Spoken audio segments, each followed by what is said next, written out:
Feel the real fear with us.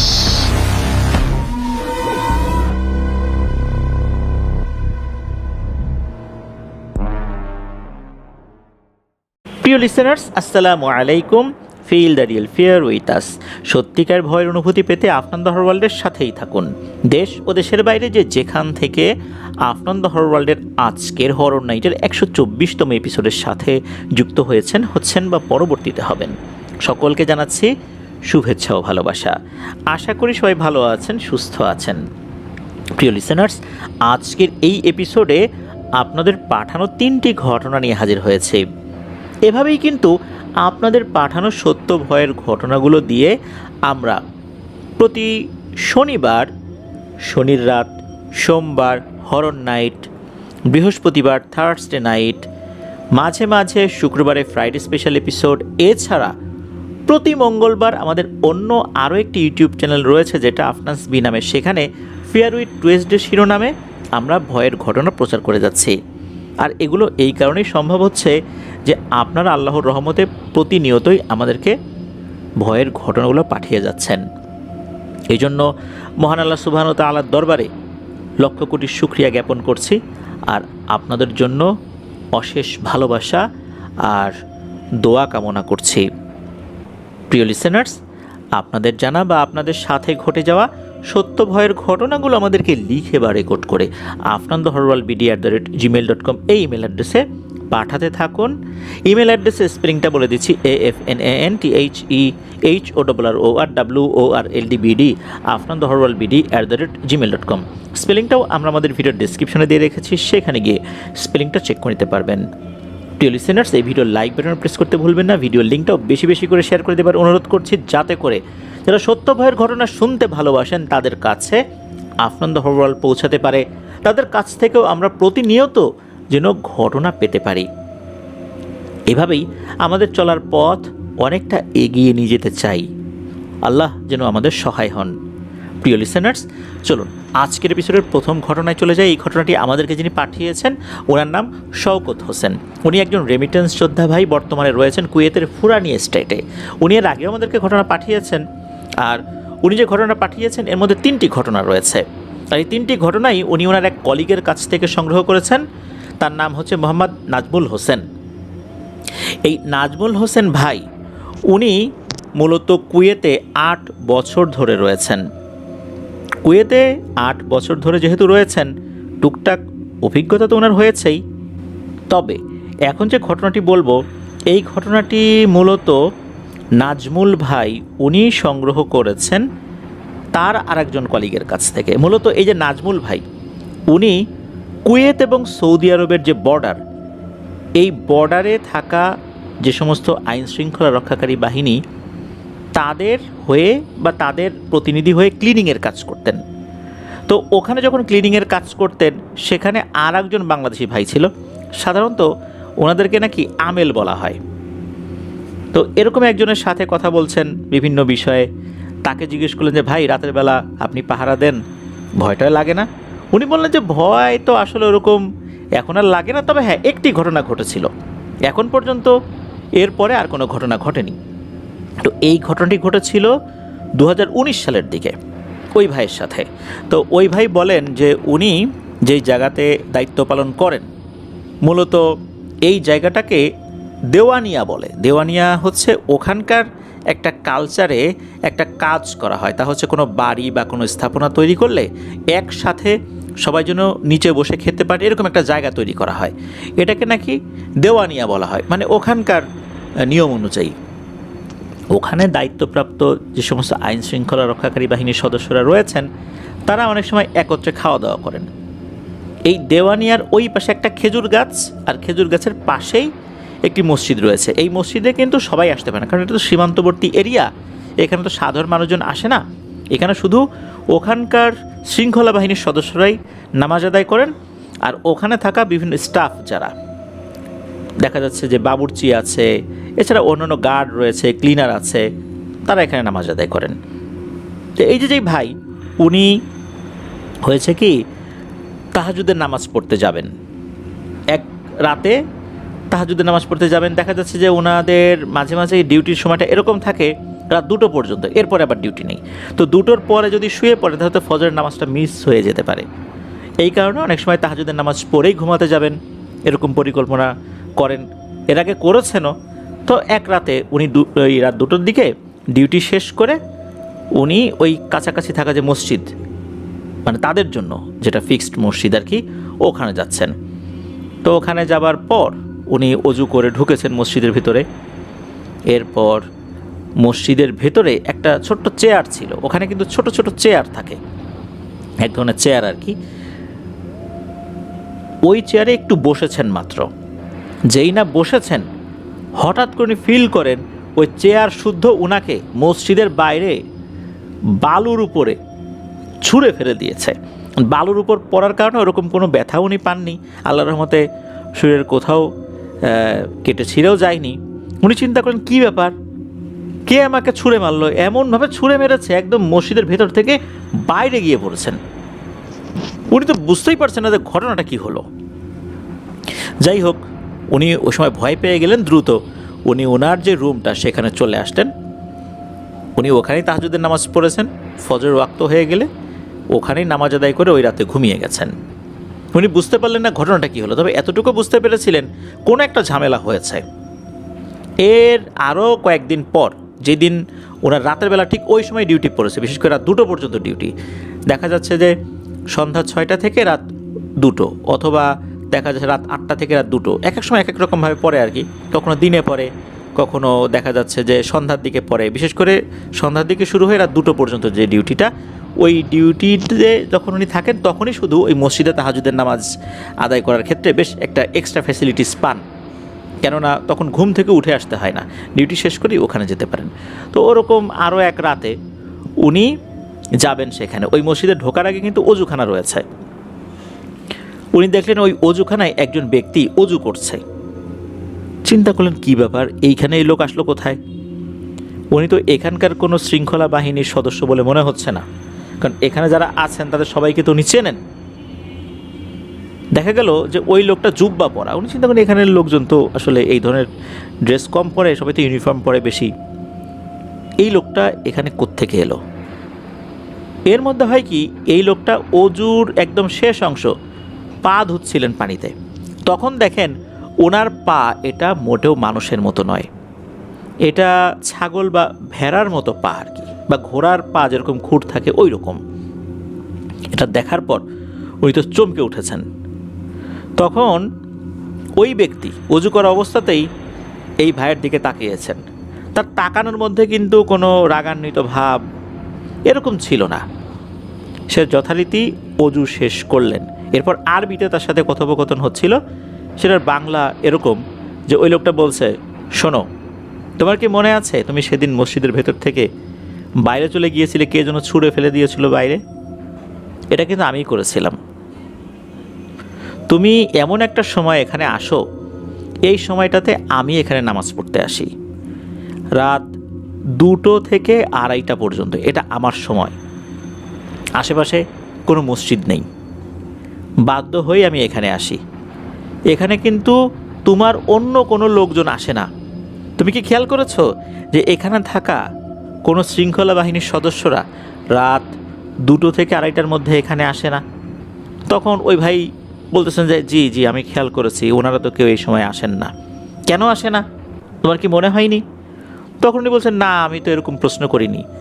তখন উনি বলছেন যে আমি তাদেরকে নিষেধ করেছি, এই সময়টা আমার, এই জন্য ওরা আসে না। ওরা জানে যে এই সময় আমি এখানে নামাজ পড়তে আসি, তাদের সাথে এই বিষয়ে আমার কথাও হয়েছে, এই জন্য ওরা আসে না। কিন্তু তুমি তো জানো না, তুমি চলে আসো, তুমি যে এই সময় বারবার আসো, এতে করে আমার অসুবিধা হয়। শুধু তাই না, তোমার মতো অন্য যারা আছে তারাও কিন্তু বিষয়টা অনুধাবন করতে পারে, তারাও এই সময় আসে না, কিন্তু তুমি আসো।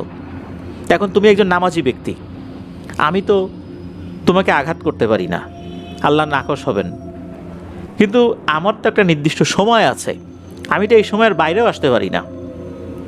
তখন আমারও অসুবিধা হয়, তুমি বারবার আমার অসুবিধার কারণ হচ্ছ, যার জন্য বাধ্য হয়ে সেদিন আমি রাগান্বিত হয়ে তোমাকে ছুঁড়ে ফেলে দিয়েছিলাম। এই জন্য আমি ক্ষমা প্রার্থী, তুমি আমাকে ক্ষমা করো, আল্লাহ আমাকে ক্ষমা করুন।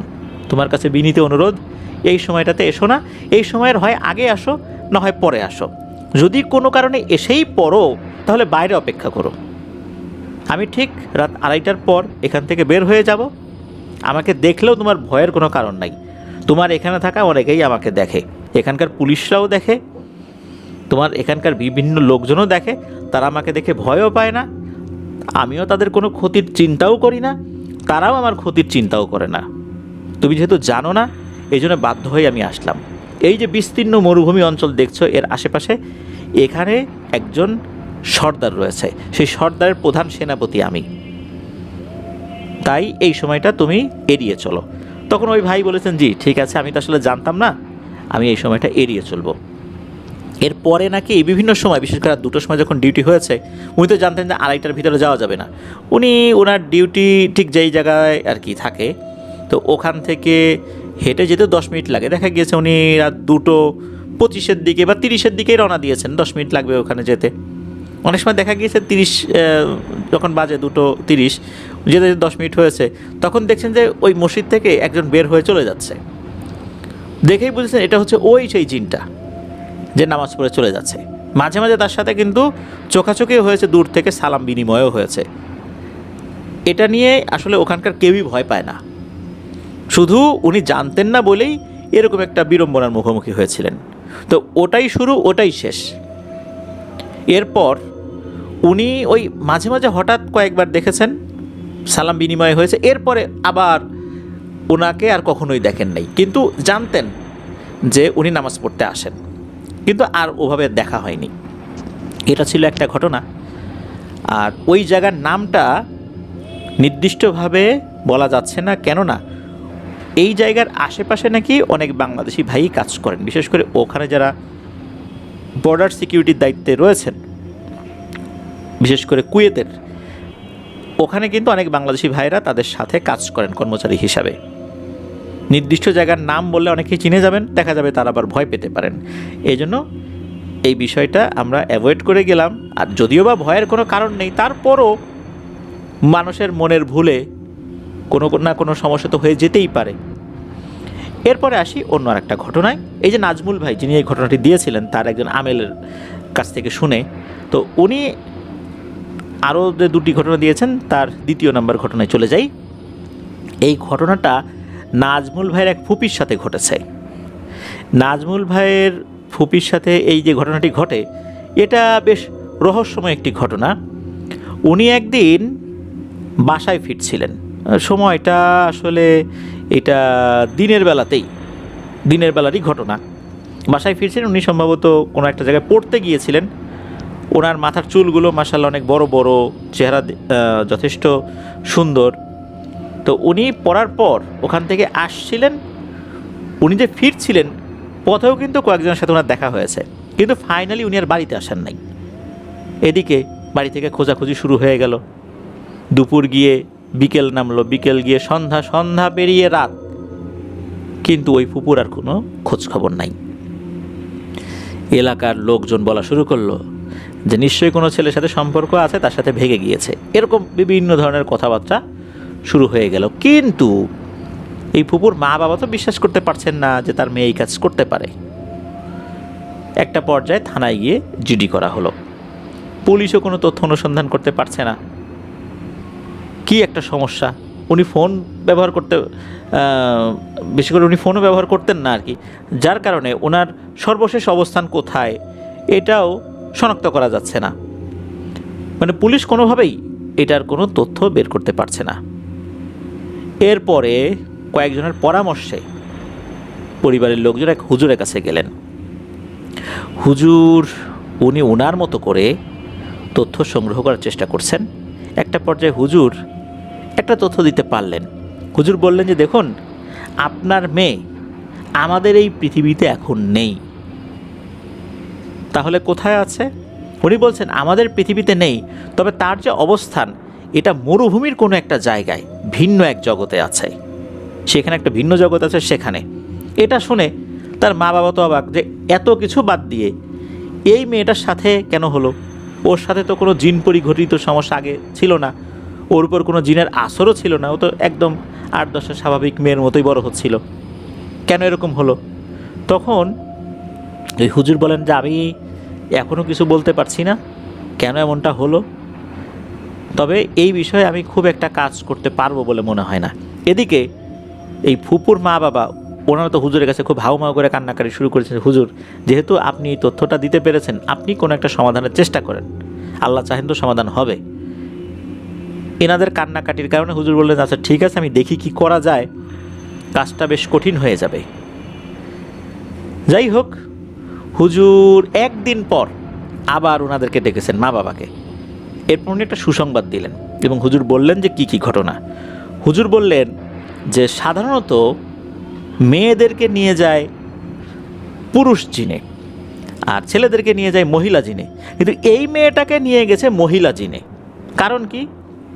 তখন হুজুর বললেন এই যেই মহিলা জিন, এর বয়স আসলে বেশি না, তার আরও দুটো ছোট ছোট ভাই আছে, কিন্তু এর নাকি খুব ইচ্ছা তার আরেকটি বোন হোক, কিন্তু তার মা বাবার আর কোনো সন্তানাদি হয়নি, তার খেলার সাথী নাই, তার অন্য কোনো বোন নাই, আর তাদের গোত্রটা একটু ভিন্ন রকমের। তা হচ্ছে এনারা ইবাদত বন্দিগি নিয়ে বেশি থাকেন, ওনারা অন্য কারোর সাথে বা অন্য কোনো গোত্রের সাথে মারামারি করতে যান না, কোনো মানুষের সংস্পর্শে আসেন না, মানুষের ক্ষতিও করেন না। মানুষ যদি ভুলক্রমে কোনো ক্ষতিও করে থাকেন তারা আল্লাহর রাস্তায় ক্ষমা করে দেন, মানুষের উপর তারা প্রতিশোধও গ্রহণ করেন না। তাহলে এই গোত্রের একটা মেয়ে জিন সে কেন মনুষ্য সমাজের একটা মেয়েকে এভাবে তুলে নিয়ে গেল? এটাই হলো কারণ, সে এই মেয়েটাকে নিয়ে গিয়েছে তার বোন বানাবে, তার সাথে খেলবে, এটা তার শখ। আর এটা যে নিয়ে গেছে এখনও তার মা বাবা নাকি জানেই না, সে নিয়ে তাদের ঘরের একটা জায়গায় মেয়েটাকে রেখে দিয়েছে। তার মা বাবা, তার যে দুই ভাই, এরা জানে না। এরা জানলে ওই মেয়ে জিন মানে পরীর অবস্থা আরও খারাপ হয়ে যাবে। এটা আনা যাবে, তবে ভিন্ন পদ্ধতিতে। তার সর্দারের সাথে যোগাযোগ করে তার মা বাবাকে বলে অনায়াসে আনা যাবে, খুব একটা বেশি সমস্যা হবে না ইনশাল্লাহ। তবে কারো কোনো ক্ষতি না করেই এই কাজটা সমাধান করতে হবে। অন্য কোনো উপায়ে গেলে যদি কারো ক্ষতি হয় তাহলে কিন্তু বিষয়টা অন্যদিকে চলে যেতে পারে, যেহেতু তারা খুব নিরীহ, তারা কারো ঝামেলায় যায় না। এখন কি করা যায়? তখন হুজুর বললেন যে আমি আমার কয়েকজন শক্তিশালী দুর্ধর্ষ যোদ্ধা প্রকৃতির জিনকে ওই গোত্রের সর্দারের কাছে পাঠিয়েছি। সর্দারের সাথে সালাম বিনিময় করার পর যখনই সর্দারের কাছে এই বিষয়টা বলা হয়, সর্দার ক্রোধে ফেটে পড়েন যে আমরা কারো সাথে কোনো ঝামেলায় জড়াই না, আমাদের গোত্রের একটা মেয়ে জিন সে কিনা মনুষ্য সমাজের একটা নিরীহ মেয়েকে এখানে তুলে নিয়ে আসছে তার একটা শখ পূরণ করার জন্য, এটা তো হতে পারে না। তখনই নাকি ওই সর্দার এই জিনের মা বাবাকে তলব করেন। তার মা বাবা শুনে নাকি আকাশ থেকে বসে যে আমার মেয়ে এই কাজ করছে, আমার তো বিশ্বাসই হয় না। তখন অন্য জিনেরা বলছে যে আমাদের কাছে খবর আছে, আপনাদের ঘরের ভিতরেই আছে, নিয়ে আসেন। তখন সত্যিই ওনারা গিয়ে দেখেন সেই ঘরের মধ্যে একটা মেয়ে, যেমন কিনা মানুষ। এরপর তো তারা নিজেরা এমন ক্রোধান্বিত হয়েছেন তাদের মেয়ের উপরে যে ওখানে ওই মেয়েটাকে পেটানো শুরু করবেন, এমন একটা অবস্থা যে তুই কেন এই কাজটা করলি?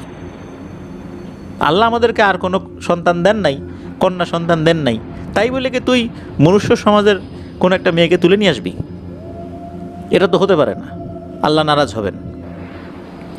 এদিকে সে তো নাকি এমন কান্নাকাটি জুড়ে দিছে, না একে আমি আমার বোন বানাবো, ওকে আমি দেখে পছন্দ করছি, আমি নিয়ে আসছি ওকে, ওকে আমি ফেরত দিব না। মানে তারও তো বয়স কম, এই বিষয়টার যে ভয়াবহতা এটাও সে উপলব্ধি করতে পারছে না, যে এটা আসলে মনুষ্য সমাজ এবং জিনেদের যে নিয়ম আছে এটার ভারসাম্য নষ্ট করবে, আর তাদের শত শত বছর যে ঐতিহ্য ওই গোত্রের এটা নষ্ট করবে। এ তো আসলে বয়স কম, সে তো বুঝতে পারছে না যে আসলে কোন একটা ঝামেলার দিকে যাচ্ছে। এদিকে এই মেয়ের এরকম কান্নাকাটি দেখে ওই যে যারা জিন যারা গিয়েছিল আর কি হুজুরের তরফ থেকে, এদের মেজাজ গরম হয়ে গেছে। একটা পর্যায়ে তারা ক্ষিপ্ত হয়ে বলেছে ওই সর্দারকে, দেখুন এক্ষুনি যদি এই মেয়েটাকে ফেরত না দিয়ে আসে তাহলে কিন্তু আপনাদের গোত্রের বিরুদ্ধে আমরা যুদ্ধ ঘোষণা করব। একথা শোনার পরে সর্দার খুবই মোলায়েম সুরে বলেছেন, দেখুন এখানে যুদ্ধ করার কোনো প্রয়োজন নেই, আর আমরা যোদ্ধা না, আমরা যুদ্ধ পছন্দ করি না, আমরা কারো ঝামেলায় নিজেরাও জড়াই না, আমাদের ঝামেলাও কেউ জড়াকে এটা পছন্দ করি না। ও কম বয়স, ভুল একটা করে ফেলেছে, সেটার সমাধান আছে।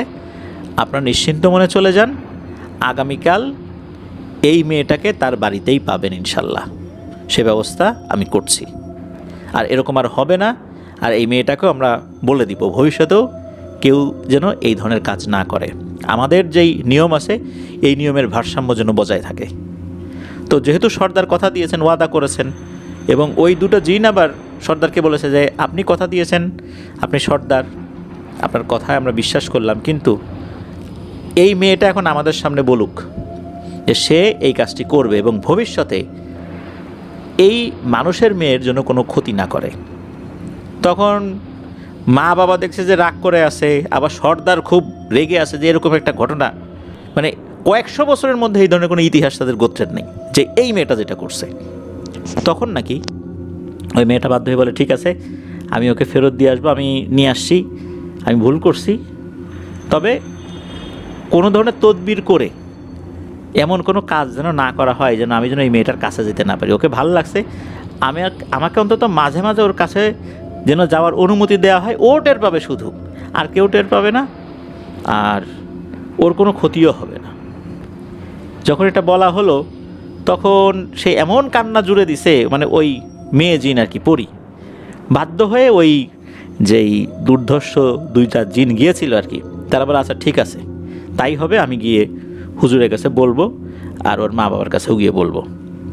তো এরপর ওনারা চলে আসেন, এই তথ্য হুজুরের কাছে যখন দেন, হুজুর বলেন যে আপনারা চিন্তা করবেন না, আপনার মেয়েকে আপনারা ঘরের মধ্যেই ঘুমন্ত অবস্থায় পাবেন। সত্যি তাই। পরের দিন সন্ধ্যাবেলা দেখা গেল যে ওই ফুপু তার নিজের রুমেই ঘুমাচ্ছে। উনি আসলে বলতেই পারেন না এই কয়েকদিনের মধ্যে আসলে কি হয়েছে, উনি কোথায় গিয়েছেন, কি হয়েছে, কি খেয়েছেন না খেয়েছেন, কিচ্ছু বলতে পারেন না। তবে হ্যাঁ, ওখান থেকে ফেরত আসার পর ফুপু ফিল করতেন যে মাঝে মাঝে উনি কারো উপস্থিতি টের পান, তবে এটা নিয়ে উনি কোনো বড় ধরনের সমস্যায় পড়েননি। তো এই অংশ এই পর্যন্তই। এরপরে আসি পরের একটা ঘটনা। এই ঘটনাটার শিরোনাম হচ্ছে আবু তাহের জিন। নিশ্চয়ই ভাবছেন আবু তাহের নামে কোন একটা জিন রয়েছে। তো চলুন ঘটনার ভিতরে ঢুকি। নাজমুল ভাইয়ের এক চাচার সাথে মূলত এই ঘটনাটা ঘটা। ওনার আপন চাচা না, ওনার বংশের আর কি, তো দাদার ভাইয়ের ছেলে। এই যে ব্যক্তি, উনি ছিলেন খুবই সাহসী, মানে এই যে আবু তাহের চাচা, উনি খুবই সাহসী একজন মানুষ, মানে দুঃসাহসী বলতে যা বোঝায় আর কি, ভয় ডর কী জিনিস এটা উনি মোটেও জানতেন না, মানে এমন টাইপের একটা মানুষ আর কি। তো একটা তাল গাছকে কেন্দ্র করে প্রথম ঘটনাটার সূত্রপাত।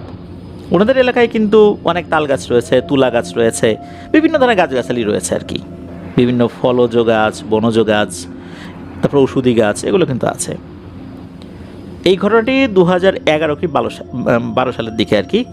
তখন চাচার বয়স 22 কি 23 বছর। আর ওনাদের বাড়ির পাশে একটা তাল গাছ রয়েছে, ওই তাল গাছটাকে সবাই ভাগের তাল গাছ বলতো। ভাগেরটা কেন? কারণ ওখানে 15টা ফ্যামিলি ওই বাড়িতে, ওই নাজমুল ভাইদের 15টা ফ্যামিলি, ওই 15টা ফ্যামিলি নাকি ওই তাল গাছে ভাগ রয়েছে। ওখানে ছোট ছোট তাল যখন হয়, তালের ভিতরে শ্বাস যখন নরম থাকে, তখন ওই পুরোটা ফ্যামিলি সেখান থেকে পারেন।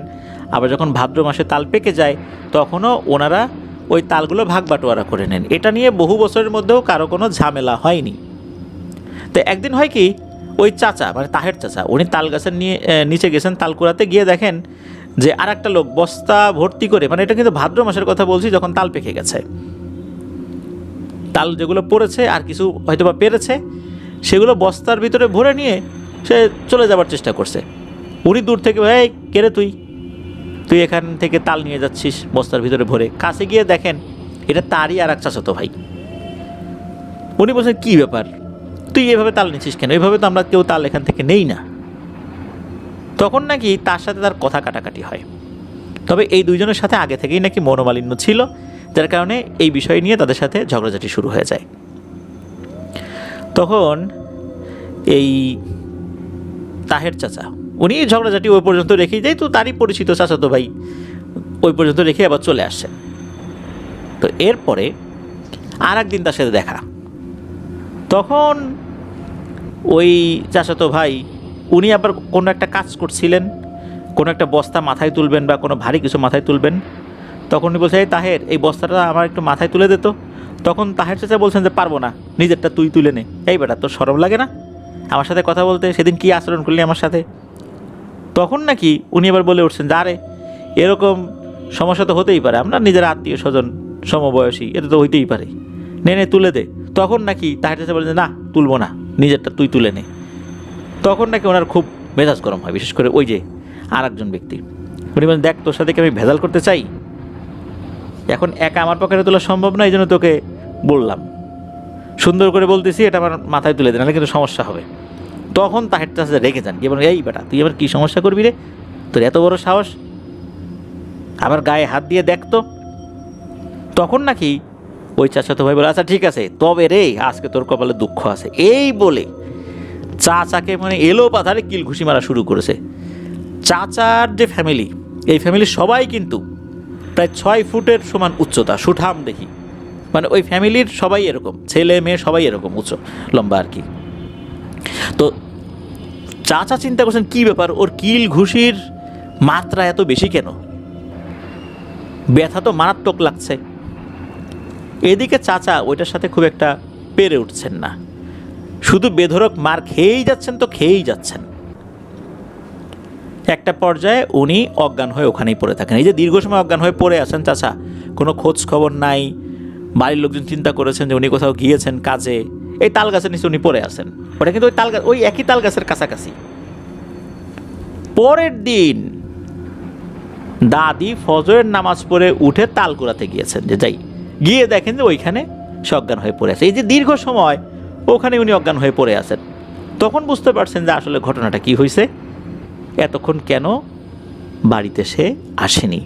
ওরই তো চিৎকার চেঁচামেচি শুরু করেছেন, লোকজন চলে আসছে, আসার পর ওনাকে ধরাধরি করে বাসায় নিয়ে যাওয়া হয়। যখন তার হুঁশ ফেরে তখন উনি বলেন যে এই ঘটনা, আমার অমুক চাচাতো ভাই আমাকে মেরে এই কাজ করছে, আমি তো মার খেতে খেতে অজ্ঞান হয়ে গেছি। খোঁজ নিয়ে জানা যায় ওই চাচাতো ভাই কয়েকদিন ধরে বাড়িতেই নাই, সে বাইরে গেছে। অবাক কাণ্ড, কে তাকে মারলো? তখন আগে ডাক্তার ডাকা হয়, কিছু ট্রিটমেন্ট করানো হয়, এরপর একজন হুজুর ডাকা হয়। হুজুর বলেন যে ওই যে চাচাতো ভাইয়ের সুরত ধরে সে যে আসছিল, সে মানুষ ছিল না, তবে এখন তাকে হাজির করাটা ঠিক হবে না, কোনো একটা সমস্যা হয়তো বা হয়েছিল যার কারণে সে এভাবে আক্রমণাত্মক হয়েছিল। আবার হাজির করতে গেলে আর এক ঝামেলা হতে পারে, থাক ঝামেলা এখানেই গেছে, এ পর্যন্তই থাক আর কি। মোটামুটি 1 সপ্তাহের মধ্যে আল্লাহর রহমতে উনি সুস্থ হয়ে যান। এখন এই যে ঘটনাটা ঘটলো, এটা নিয়ে কিন্তু ওনার কোনো পরোয়া ছিল না, উনি ওই আগের মতোই বেপরোয়া জীবনযাপন। রাত কয়টা বাজে সেদিকে উনি খেয়াল করতেন না, যে কোনো দিকে উনি মন চাইলেই চলে যেতেন। তো এই ঘটনার বছরখানেক পর আরেকটা ঘটনা ঘটে, যে উনি এক রাস্তা দিয়ে আসছিলেন, তবে উনি মেইন রাস্তা দিয়ে না এসে রাস্তার নিচ দিয়ে অনেক সময় দেখা যাচ্ছে ঘাসওয়ালা কিছু জায়গা থাকে, ওরকম ঘাসওয়ালা জায়গা দিয়ে হেঁটে আসছেন। হাঁটতে হাঁটতে একটা আম গাছ সামনে পড়ে, আম গাছ যখন পার হয়েছেন, হঠাৎ করে পেছন থেকে তপাস করে কেউ একজন ওনার পিঠের উপরে থাপ্পড় দিয়ে বসছে। থাপ্পড় খেয়ে যখন উনি পেছনে তাকাবেন, তখনই পেছন থেকে আওয়াজ আসে, তুই যদি এখন পেছনে তাকাস তবে ওই দিন আর কি মারছি রে তোরে, এর থেকে 10 গুণ বেশি তোরে মারবো। তুই এত জায়গায় থাকতে এই ঘাস দিয়ে হেঁটে যাচ্ছিস কেন? আমার খাবারের উপর কেন তুই পাড়া দিয়েছিস? তোর মরার ভয় নাই? যা সোজা বাসায় যা, আজকে আমার মন ভালো আছে, আমি আজকে চাচ্ছি না তোকে কিছু করতে, এখন এমন কোনো কাজ করবো না যাতে করে আমার মন খারাপ হয়, তা না হলে কিন্তু দেখতি তোকে কি করতাম, যা। এটা শুনে তাহের চাচা তো খুব ভয় পেয়ে যান। উনি বুঝতে পারেন এখন যদি আমি পিছনে তাকাই আর এটার সাথে কোনো কথা বলি, আজকে আমার কপালে দুঃখ আছে, আর এটার সাথে যে মারামারি করে পারবো না। আসলেই তো রাস্তা ছেড়ে আমি কেন এই রাতের বেলা ঘাসের উপর দিয়ে হাঁটছি, বিষয়টা তো আসলে ঠিক না। এরপর উনি সামান্য একটু এগিয়ে আবার মেইন রাস্তায় উঠে যান। দেখা গেল যে ওই ঘাসের রাস্তা ধরে আবার হাঁটছেন, সামনে আর একটা জিনের খাবারে যদি পা দিয়ে ফেলেন তখন তো আর এক বিপদ হবে। এই জন্য উনি বাসায় চলে এসে, এরপর সামান্য একটু জ্বর হয়েছিল, অন্য কোনো সমস্যা হয়নি। তার বিয়ের বয়স যেহেতু হয়ে গিয়েছিল, ফ্যামিলি থেকে তাকে বিয়েও দেওয়া হয়। বিয়ের পর আগের মতো রাত বিরেতে ঘুরে না বেড়ালেও সাহস আর একরোখা স্বভাব এটা কিন্তু কোনো পরিবর্তন হয়নি। এখন যে ঘটনাটি বলবো এই ঘটনাটা 2015 কি 16 সালের দিকে হয়েছিল আর কি ওনার সাথে। তো উনি চিন্তা করেছেন যে একটা স্যালো মেশিন কিনবেন। গ্রামে সেচ কাজের জন্য স্যালো মেশিন অনেকে কেনেন আর কি, এটা নিয়ে যে সার্ভিস দেন ইরিগেশনের ক্ষেত্রে বা সেচ কাজের ক্ষেত্রে, উনি এটা কিনবেন। উনি এটা কেনার পিছনে শুধু সেচ কাজে এটা লাগাবেন তা না, মাঝে মাঝে অনেকে পুকুর বা এরকম ডোবা এটা থেকে পানি সেচ দিয়ে অন্য পাশে ফেলে সেখান থেকে মাছ ধরেন। উনি চিন্তা করলেন যে এটা যদি আমি কিনি তাহলে এই পানি সেচ দিয়ে অন্য জায়গায় ফেলবো, তাহলে কিছু টাকাও পাওয়া যাবে। এটা উনি কেনেন, তেমন কোনো সমস্যা হচ্ছিল না। একজন ব্যক্তি, ওই গ্রামেরই একজন চাচা সম্পর্কে হয় আর কি, উনি এসে তাহের চাচাকে বলেন যে তাহের, আমার পুকুরটা একটু সেচে দে না, টাকা পয়সা দেওয়ার আগে আমি দেবো। আবার নাতিপুতিরা শহর থেকে আসবে, ওদেরকে দেশি মাছ খাওয়াবো, ওরাও একটু মাছ ধরবে দেখবে। তখন এই তাহির চাচা বলছে আপনার তো পুকুর কয়েকটা, কোন পুকুর? তখন বলে দেওয়া হয় মানে এক্স্যাক্ট কোন পুকুরটা। দিনের বেলা না সরি, মানে এইটা হয়তো বা বিকেলের দিকে, মানে সারা রাত ধরে পানি সেচতে হবে। বিকেলের দিকে উনি গিয়ে ওখানে ওই পাম্পটা ঠিক করছেন। ঠিক করে করে মোটামুটি দেখা যাচ্ছে যে স্টার্ট যখন দেবেন তখন সন্ধ্যা লেগে গেছে, প্রায় মাগরিবের আজান দিয়েও দিয়েছে। আজানের পরই উনি মেশিন স্টার্ট করে দেন। স্টার্ট করার পর যখনই উনি কয়েক কদম সামনে আগান মেশিন বন্ধ হয়ে যায়।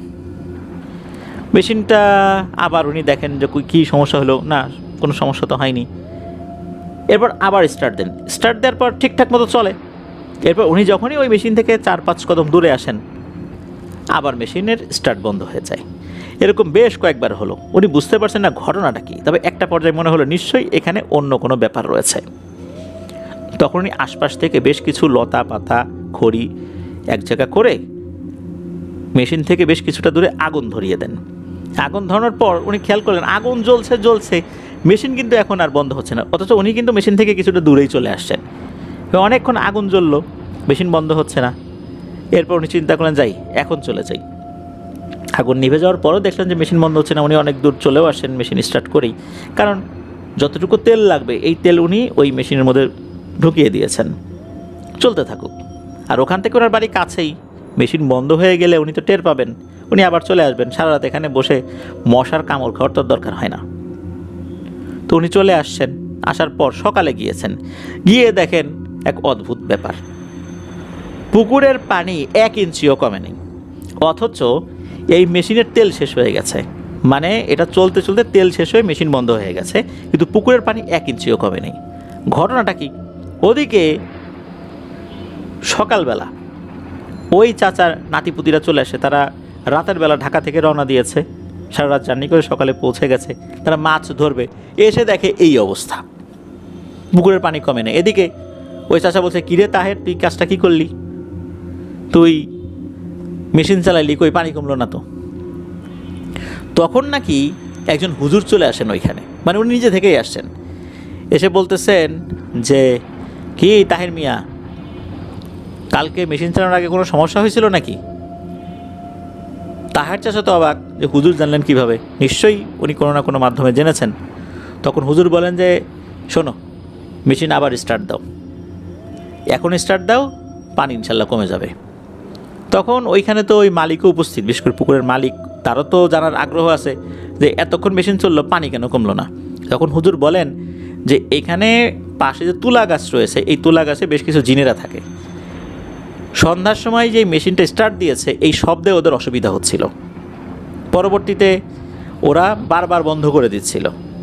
এরপর যখন আগুন জ্বালিয়েছে তখন ওরা কিছু করেনি। মেশিনের তেল যখন শেষ হয়ে গেছে এই পর্যন্ত কিছু, কিন্তু তেল শেষ হওয়ার পর ওরা কি করেছে, অন্য আর একটা পুকুরের পানি এনে এখানে ফেলেছে। কারণ এই পুকুরে ওদেরও কিছু ব্যাপার স্যাপার আছে, তবে এখানে কোনো মানুষকে ওরা কোনো ক্ষতি করে না। এই জন্যই মূলত পুকুরের পানি কমেনি। তবে দিনের বেলা এখন যদি চালানো হয় কোনো সমস্যা নেই, পুকুরের পানি কমে যাবে।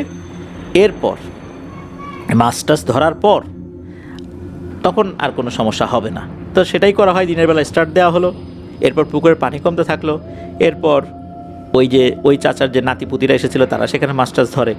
তো এই ঝামেলাটা এখানেই শেষ হয়ে যায়, এরপর আর কোনো সমস্যা হয়নি। এরপরে আসি শেষ একটা অংশে, এই যে আবু তাহের জিন, এই আবু তাহের মানে তাহের চাচা, উনি তো মানুষ, তো ওনার নামের সাথে জিন শব্দটা কেন আসলো? প্রথমত এই যে জিনেদের সাথে কিছু কিছু ঘটনা, এখন কোন তাহের? জিন তাহের। গ্রামে তারও তাহের ছিল, যেহেতু ওনার সাথে বেশ কিছু ঘটনা ঘটেছে, গ্রামের মানুষদের মুখে মুখে এই ঘটনাটা চলে আসছিল, এই জন্য তাহের বললে কোন তাহের সহজে বোঝানোর জন্য জিন তাহের, মানে আবু তাহের জিন বা তাহের জিন, এরকম তাহের জিন বললেই কোন তাহের এটা সহজে মানুষ বুঝে যেত। এখন আসেন 2018 সালের শেষের দিকে বা 19 সালের শুরুর দিকে একটি ঘটনা ঘটে। এই যে তাহের চাচা, উনি ওই সময়ে এই স্যালো মেশিনের যে পাইপ থাকে এই পাইপগুলো গোছাচ্ছিলেন, মানে এগুলো একটা জায়গায় উনি লাগিয়েছিলেন পাইপগুলো পানি সেচ দেওয়ার জন্য। কবরস্থানের পাশে কোনো একটা জায়গায় উনি এই মেশিনটা বসিয়েছিলেন। উনি যখন এই মেশিনগুলো তুলে নিয়ে যাবেন, এগুলো তো দেখা যাচ্ছে যে বিশেষ করে পাইপগুলো 4-5টা পাইপ একসাথে যদি বেঁধে নেওয়া হয় ভালো হয়। দেখা গেল উনি যে দড়িগুলো নিয়ে গিয়েছিলেন এই দড়ি ছিঁড়ে গিয়েছে, তারপরও জোড়া দিয়ে যতটুকু করা যায়, কিন্তু দেখা গেল যে আরেকটু বাঁধন দিলে ভালো হয়। কি দেয়া যায়, এখন তো আশেপাশে দড়ি পাবেন কোথায়? তখন উনি দেখতে পান যে একটা কাপড় পরে আছে, সাদা কাপড়। এই কাপড়ের বিভিন্ন জায়গায় ছোপ ছোপ রক্ত লেগে আছে, যেটা শুকিয়ে কালো হয়ে গেছে। উনি কি করেছেন, ওই কাপড়টা ছিঁড়ে লম্বা করেছেন, একটার সাথে একটা গিট দিয়ে দড়ির মতো তৈরি করে ওই পাইপ বেঁধেছেন। এরপর ওই প্লাস্টিকের পাইপ মাথায় করে উনি বাড়িতে নিয়ে আসছেন। বাড়িতে নিয়ে আসার পর এই যে তাহের চাচার মা, উনি বলছেন, কিরে তুই এই পাইপ কি দিয়ে বেঁধেছিস রে? উনি বলেন যে এই যে কবরস্থানের পাশে সাদা কাপড় পেলাম, মনে হয় কাফনের কাপড়, দড়ি পাচ্ছিলাম না, এটা দিয়েই দড়ি বানিয়ে নিয়ে আসছি। এই কথা শোনার পরই ওনার মা ওই যে চুলার পাশে খড়ি থাকে, খড়ি একটা নিয়ে বেধরক মায় শুরু করছে, যাই বেটা তুই কাজ আর খুঁজে পাইলি না, তাই বলে তুই কাফনের কাপড় দিয়ে দড়ি বানিয়ে তুই এই জিনিস আবার বাড়িতে নিয়ে আসছিস। উনি বলেন তাহলে অন্যায় কী হয়েছে, এর তো কোনো সমস্যা না। এদিকে ওনার বাবা চলে আসছে, ওনার বাবা এসে শোনে এই অবস্থা। উনি আর কি থামাবেন, উনিও রাগ সামলাতে না পেরে আর একটা লাঠি নিয়ে তাহের চাচাকে পিটানো শুরু করছেন। এর মধ্যে ঘটে আর একটা ঘটনা, সেটা হলো আর একজন ব্যক্তি, প্রতিবেশী, উনি চলে আসছেন। উনি কার কাছ থেকে খবর পেয়েছেন যে ওনার 1 মাসের বাচ্চা মারা গিয়েছে। উনি আবার কবরস্থানে গিয়েছেন, গিয়ে দেখেন ওনার 1 মাসের বাচ্চা মারা গিয়েছে, তার কবরটা খোঁড়া, মানে শেয়ালে কবরটা খুঁড়ে, যেহেতু বাচ্চা মানুষের কবর তো আসলে গভীরতা কম থাকে, শেয়াল অনায়াসেই খুঁড়ে এই লাশ ছিন্ন ভিন্ন করে খেয়ে ফেলেছে, নিয়ে গেছে। এই কাফনের কাপড়টা পরেছিল, দেখা যায় কাফনের কাপড় একটু অংশ ওখানে পড়ে থাকা, তারপর যে পাইপ বেঁধেছে ওই পাইপের ভেতর থেকে কিছু কাদা পানি বেরিয়েছে, ওখানে পড়ে আছে। ওই লোকও বুঝতে পারছেন এই কাফনের কাপড়টা কে নিয়ে গেছে, এটা ছিঁড়ে সে নিয়ে গেছে। উনি চলে আসছেন ওইখানে। উনি এসে দেখেন সত্যি তার এই শিশু বাচ্চার কাফনের কাপড় এই পাইপের সাথে বাঁধা, সেখানে পড়ে আছে, রক্তের দাগও লেগে আছে। উনি আর একটা খড়ি নিয়ে এই তাহের চাচাকে পিটানো শুরু করছেন, মানে 3 দিক থেকে মাইর। কেন এই কাজটা করলো? এদিকে তাহের চাচা বুঝতে পারতেছে না যে ঘটনাটা কি, 3 জন মিলে মারে, মা বাবাও মারে আর এই লোকও মারে, আমি অপরাধটা কি করলাম? যাই হোক, গ্রামের কয়েকজন এসে থামায়, মার খেয়ে তো ওনার অবস্থা বেগতিক হয়ে গেছে। এদিকে ওনার বউ গালিগালা শুরু করছে, এটা তুমি কি করছো, এটা কোনো মানুষের কাজ হয়েছে? আসলে উনি এই বিষয়ের গুরুত্ব বুঝতে পারেন নাই। একটা পর্যায়ে মায়ের থামে। আসলে হয়েছে কি, একটা পিতামাতারা যখন কোনো সন্তানকে হারান, সন্তান হারানোর বেদনা যে শোক, এটা তো হৃদয়ের মধ্যে রয়েছেই। এরপরে কবরস্থানে গিয়ে দেখেছেন তার সন্তানের লাশটা শেয়ালে কুকুরে খেয়ে ফেলেছে। কাফনের কাপড়টা পর্যন্ত আর একজন ব্যক্তি সেটা দিয়ে দড়ি বানিয়ে পাইপ বেঁধে বাড়িতে নিয়ে আসে। তার মেজাজটা কেমন হতে পারে? এই জন্য উনি এখানে রেগে এসে ওনাকে পেটানো শুরু করছেন। আর মা বাবা চিন্তা করেছেন যে এই তাহেরের এতটুকু কি বুদ্ধি হলো না, যে একটা কাফনের কাপড় দিয়ে সে দড়ি বানিয়ে এটা বাড়িতে নিয়ে আসবে, তার তো উচিত ছিল লোকজন ডেকে এই কাফনের কাপড়টা অন্তত ওই কবরের মধ্যে রেখে দেয়া। সেই কাজটা না করে সে কি কাজটা করলো? যাই হোক, এরপরে গিয়ে তাহের চাচা ভুল বুঝতে পারলেন, সবার কাছে ক্ষমা চাইলেন। তারপর কাফনের কাপড় যেভাবে ছিল ওইটা নিয়ে লোকজনের সাথে গিয়ে ওই কবরের মধ্যে সেটা দিয়ে কবরটা আবার সুন্দর করে ঢেকে দিলেন। তো এটাই হচ্ছে ঘটনা। তাহের চাচা এখনও জীবিত আছেন, তবে ওনার মা জীবিত নাই, উনি মারা গিয়েছেন। ইন্না লিল্লাহি ওয়া ইন্না ইলাইহি রাজিউন। তাহের চাচার সন্তানাদি হয়েছে, তারাও আলহামদুলিল্লাহ ভালো আছে, সুস্থ আছে। তবে এই ঘটনার পর ওনার সাথে অন্য কোনো ধরনের বড় ঘটনা ঘটেনি, এটাই নাজমুল ভাই জানিয়েছেন। আর আমাদেরকে যিনি ঘটনা পাঠিয়েছেন শওকত হোসেন ভাই, উনি তো এর আগে আমাদেরকে ঘটনা পাঠিয়েছেন। উনি বলেছেন ওনার আশেপাশে মিশরি, সুদানি এরকম দেশের অনেক মানুষজন আছেন, তাদের ভাষা উনি খুব একটা বুঝতে পারেন না। মিশরীয়রা যেভাবে আরবিতে কথা বলেন এটা আসলে উনি ওইভাবে বুঝতে পারেন না। উনি চেষ্টা করছেন ওনাদের কাছ থেকে ঘটনা সংগ্রহ করার, মানে বুঝতে পারেন না বলতে একদমই পারেন না, বিষয়টা ওরকম না। তবে ওনারা যেই টোনে কথা বলেন এটা বুঝতে অনেক অসুবিধা হয়। এছাড়া ইন্ডিয়ান, নেপালি, পাকিস্তানি অনেকেই আছেন ওনাদের আশেপাশে, তাদের ভাষা বুঝতে খুব একটা সমস্যা হয় না। তবে আফগানিস্তানের যারা আছেন ওখানে কাজ করেন তাদের ভাষা বুঝতে সমস্যা হয়, অনেকে পশতুন ভাষায় কথা বলেন। তো উনি চেষ্টা করছেন যে তাদের কাছ থেকে ঘটনা সংগ্রহ করে আপনাদের হরর ওয়ার্ল্ডে ইমেল করার জন্য। আমরা অপেক্ষায় থাকবো ঘটনাগুলোর জন্য। প্রিয় লিসেনার্স, এই ঘটনাটি এ পর্যন্তই। চলুন আমরা চলে যাব আমাদের এবারের হরর নাইটের 124তম এপিসোডের দ্বিতীয় ঘটনায়।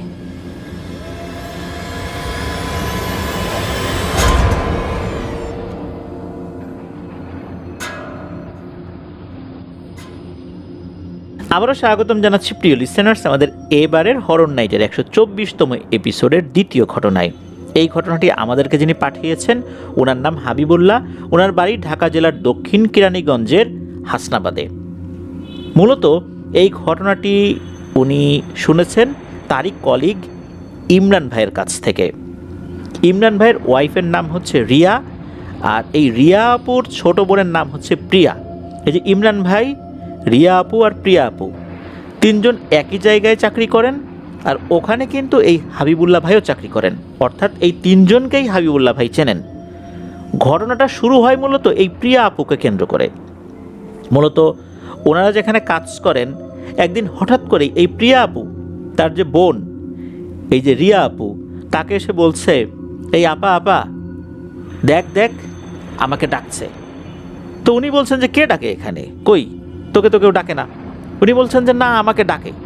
তখন তার যে দুলা ভাই অর্থাৎ এই যে ইমরান ভাই তাকে ডাকা হয়, এই দেখো তো ও কি বলে, ওকে নাকি কেউ ডাকে। তখন উনি জিজ্ঞেস করছেন কিরে তোকে কে ডাকে। তখন প্রিয়া আপু বলেন যে দুলা ভাই ওই যে বাইরে একজন আছে কেমন কেমন ভয়ঙ্কর চেহারা, সে আমাকে ডাকে। তো উনি বাইরেও কিছু কি দিয়ে দেখেন কই বাইরে তো কেউ নাই। তখনই বলে এই কাজ কর, এখানে কেউ নাই, এটা তোর মনের ভুল।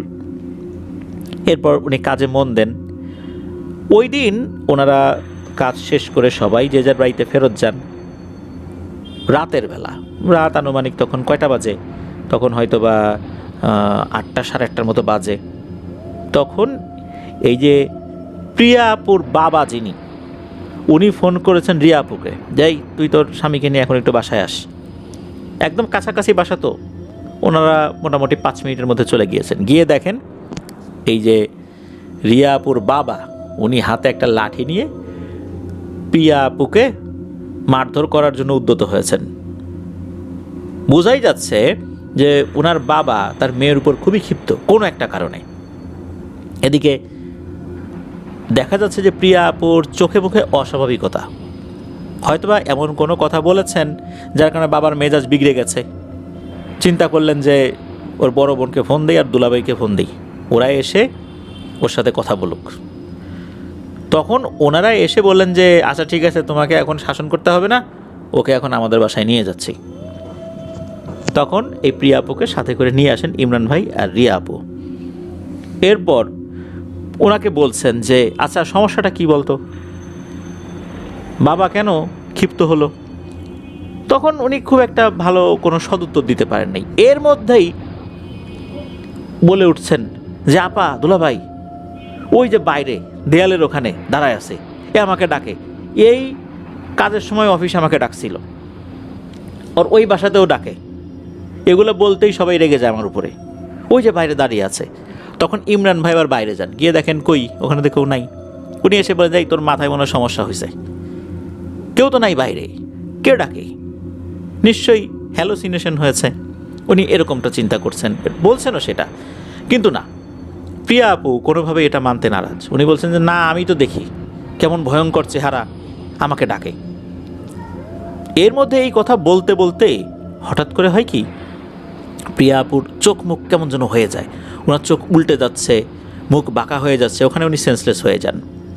এরপর তো এই যে ইমরান ভাইয়ের মা যিনি, অর্থাৎ এই যে রিয়া আপুর শাশুড়ি, উনি আসেন, আসার পর পানি টানি ছেটা দেন, মানে সবাই মিলে তার জ্ঞান ফেরানো হয়। কি দেখেছিল উনি আসলে কিছু বলতে পারেন, উনি শুধু একটা জিনিসই বলেন যে বারবার একটা মানুষকে দেখেন, যুবক বয়সেরই মানুষ, তার চেহারাটা অস্বাভাবিক, খুব যে ভয়ঙ্কর ভূতের মতো তা না, কিন্তু অস্বাভাবিক। তো ওই বাসায় ওই দিন বেশ ভালো রান্নাবাড়া করা হয়েছিল, সবাই মিলে খাওয়া দাওয়া করলেন। এরপর এই যে প্রিয়া আপুকে তার বাসায় পৌঁছে দেবেন, বাসায় পৌঁছে দেওয়ার জন্য রিয়া আপু আর তার স্বামী ইমরান ভাই ওনারা এগিয়ে দিচ্ছেন, বাড়িতে নিয়ে গেলেন। যাওয়ার পর এই যে প্রিয়া আপু, উনি বলছেন যে আপা ভাত খাবো। তখন ইমরান ভাই বলতেছেন যে হ্যাঁ রে প্রিয়া, তুই না মাত্র আমাদের বাসা থেকে পেট ভরে খাওয়া দাওয়া করলি, এত তাড়াতাড়ি ক্ষুধা লেগে গেল? তখন প্রিয়া আপু বলতেছেন যে হ্যাঁ ক্ষুধা লাগছে, ভাত খাবো। তখন এই প্রিয়া আপুর যিনি বাবা, উনি বলছেন হ্যাঁ খাবার আছে তো, খাবার দিচ্ছি। তখন এই প্রিয়া আপু বলছে যে মাছ দিয়ে ভাত খাবো, কিন্তু ওই দিন রাতের বেলা আলু ভর্তার ডাল, মানে একদম সাধারণ খাবার, যেটা ওরকম মাছ মাংস করা হয়নি, সেটা করা হয়েছিল। তখন আর বাবা বলছেন যে মাছ তো রান্না করা হয়নি, যা আছে তাই খা। কিন্তু উনি বলছেন যে না, আমি মাছ দিয়ে ভাত খাবো। এদিকে বাবার মেজাজ গরম হয়ে যাচ্ছে যে তুই তো আচ্ছা বিরক্ত করছিস, সারাদিন বিরক্ত করলি, আবার এখন এসে বিরক্ত করছিস, মায়ের খাবি কিন্তু এখন ভাত আর খাওয়া লাগবে না, যা আছে তাই খা। কিন্তু উনি বলেই যাচ্ছেন যে আমি মাছ দিয়ে ভাত খাবো। যাই হোক, যা আছে তাই সামনে নিয়ে আসা হলো। দেখা গেল এই প্রিয়া আপু তার পুরো মুঠ জুড়ে একসাথে অনেকখানি খাবার মুখের মধ্যে পুরে দিচ্ছেন। সব খাবার তো আর মুখের মধ্যে যাচ্ছে না, কিছু খাবার আবার প্লেটের উপর পড়ে যাচ্ছে, আর মুহূর্তের মধ্যে উনি সব খাবার খেয়ে শেষ করে ফেলছেন। এই দৃশ্য দেখার পর বাড়ির কারো বুঝতে আর বাকি রইল না যে প্রিয়া আপুর সাথে আসলে কি ঘটনা ঘটে চলছে। ইমরান ভাই, তারপর পরিবারের অন্য সদস্যরাও পরামর্শ দিলেন যে আসলে তার সাথে অস্বাভাবিক কোনো বিষয় ঘটছে, দ্রুত চিকিৎসা নিতে হবে। এখন কোথায় যাবেন? ওনাদের মূল বাড়ি কিন্তু এখানে না, এই যে রিয়া আপু প্রিয়া আপু, ওনাদের মেইন বাড়িটা হচ্ছে ফরিদপুরে। ওই রাত কোনো মতো কাটিয়ে সকালবেলা রিয়া আপুর মা বাবা প্রিয়া আপুকে নিয়ে চলে যান ফরিদপুরে। ওখানে ওনাদের পরিচিত একজন কবিরাজ ছিলেন, তার কাছে যখন যান, যাবার পর ওই কবিরাজ উনি এই প্রিয়া আপুর শরীরে জিন হাজির করেন। দেখা গেল একসাথে 7টা জিন হাজির হয়েছে, মাঝে মাঝে পুরুষালী কণ্ঠ, আবার মাঝে মাঝে নারী কণ্ঠ। পুরুষালী কণ্ঠ বলে ওঠে যে তারা এখানে 7 জন এসেছে, অর্থাৎ তার শরীরের মধ্যে 7 জন এসেছে। ওই 7 জনের মধ্যে একজন নারী আর অন্যরা পুরুষ, আর এরা কেউ আসলে ভাই বোন না। মূলত এই যে প্রিয়া আপুদের যেই বাড়িটা ছিল, অর্থাৎ এই যে হাসনাবাদে যেই বাড়িটা রয়েছে আর কি, তো ওখানে একটা আম গাছ ছিল। মূলত এই বাড়িটা তাদের নিজেদের না, এটা ভাড়া বাড়ি আর কি, ভাড়া বাসা। তো ওই আম গাছটা কেটে ফেলার পর মূলত ওই আম গাছে থাকা 7টা জিন এলোমেলো ঘুরে বেড়াচ্ছিল আশপাশ দিয়ে। একদিন রাতের বেলা উনি কি মনে করে ছাদে উঠেছেন, এরপরই মূলত এই 7টা জিন ওনার পিছু নিয়েছে। তবে এরা জানায় যে এই প্রিয়া আপুকে মাত্র একটা জিনে বিরক্ত করে, আর 6টা জিন বিরক্ত করে না, এমনি সাথে আছে, ভয়ও দেখায় না, কোনো সমস্যাও করে না, করে একটা জিন, তার নাম হচ্ছে কালা, কালা জিন, তার নামই কালা, সে হিন্দু ধর্মাবলম্বী। তবে এই কালা জিনটা মূলত প্রিয়াপুর পিছনে পড়ে গেছে তাকে মেরে ফেলার জন্য। আর এই 6টা জিনের মধ্যে আর একটা জিন আছে, মুসলিম জিন। সে প্রিয়া আপুকে মারতে দেয় না, কিন্তু সে তার উপস্থিতি জানান দেয় না। মূলত ওই মুসলিম জিনটার কারণে এই জিনটা সে তেমন কোনো ক্ষতি করতে পারছে না, তবে খুব বেশি দিন সে আর পেরে উঠবে না। এর মধ্যে হয় কি, ওই 7টা জিনই তো চলে এসেছে, ওখানে ওই কালা জিনও কথা বলে। মুসলিম জিনটা আছে, কালা জিন কিন্তু হিন্দু জিন, আর মুসলিম যে জিনটা সেও কথা বলছে। মুসলিম জিন বলছে যে আমি প্রিয়াকে বিয়ে করব, আর কালা জিন বলছে যে আমি এই মেয়েটাকে মেরে ফেলবো। এই নিয়ে দেখা যাচ্ছে যে এরা ঝগড়াঝাটি শুরু করছে, মানে এমন হই হট্টগোল শুরু করছে, কথা কিন্তু একজনের মুখ দিয়ে বের হচ্ছে। মাঝে মাঝে এমন অবস্থা যে দুটো কণ্ঠ একই সাথে হচ্ছে, একই সাথে মধ্যে বিপরীত ধর্মী কথা। তো এই যে যেই ঝামেলাটা শুরু হলো, একটা পরে এমন একটা রুমের মধ্যে হইচই লেগে গেল, কেউ কথা বলছে না, এরা কথা বলছে। তখন কবিরাজ গেলেন ভীষণ রেগে, তখন বলে এই চুপ থাক, তোদের সব কটাকে দেখে নিচ্ছি, দাঁড়া, তোরও বিয়ে করতে হবে না, আর তোকে বিয়ে করতে হবে কেন? তুই জিন, তুই একে বিয়ে করবি কেন? আর তুই কেন একে মারতে যাবি? দাঁড়া, তোদেরকে শায়েস্তা করতেছি।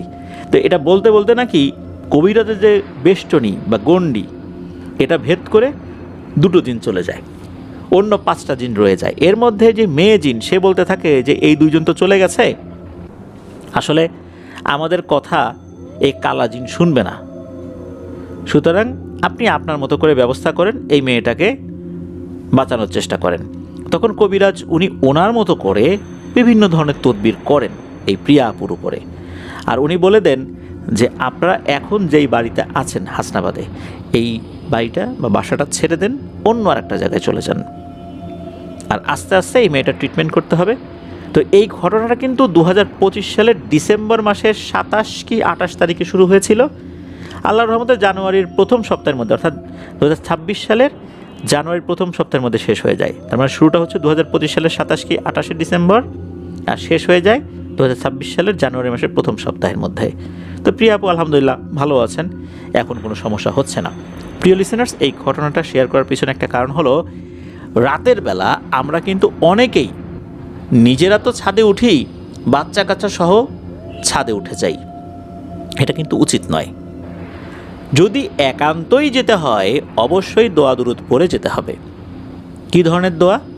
সাধারণত এই ধরনের সমস্যাগুলো থেকে বাঁচার জন্য আমরা প্রথমে যে কাজটি করব তা হচ্ছে, ঘর থেকে বের হওয়ার সময় আমরা প্রথমে ইস্তেগফার পড়ব, এরপর ইয়া হাফিজু এটা 11 বার পড়ব, এরপর বিসমিল্লাহি তাওয়াক্কালতু আলাল্লাহ বলে ঘর থেকে বের হব। সেই সাথে আর একটা দোয়া পড়লে ভালো, সেটা হচ্ছে আয়াতুল কুরসি। এর সাথে যদি আমরা আর একটা যদি পড়ি যে আউযু বিকালিমাতিল্লাহিত তাম্মাহ মিন কুল্লি শাইতানিন ওয়া হাম্মাহ ওয়া মিন কুল্লি আইনিল লাম্মাহ, এটা যদি 3 বার পরে শরীরে ফু নিয়ে আমরা বের হই, আশা করি এই ধরনের সমস্যা হবে না।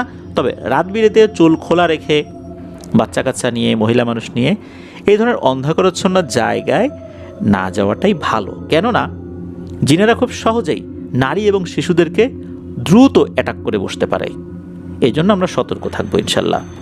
ধন্যবাদ জানাচ্ছি হাবিবুল্লাহ ভাইকে আপনার পাঠানো ঘটনার জন্য, কারণ এই ঘটনাটি হাবিবুল্লাহ ভাইয়ের আমাদের আফনান হরওয়ার্ল্ডে পাঠানো প্রথম ঘটনা ছিল। আশা করি আপনার কাছ থেকে আরও অনেক ঘটনা ইনশাল্লাহ এইভাবেই আমরা পেতে থাকব। চলুন প্রিয় লিসেনার্স, আমরা চলে যাব আমাদের এবারের হরর নাইটের 124তম এপিসোডের তৃতীয় এবং শেষ ঘটনায়।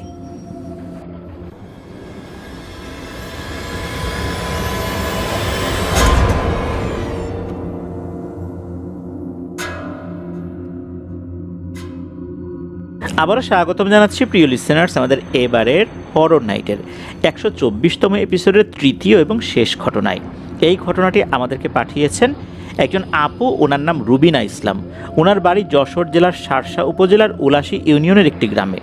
ওনার বিয়ে হয়েছে একই উপজেলার অন্য একটি গ্রামে।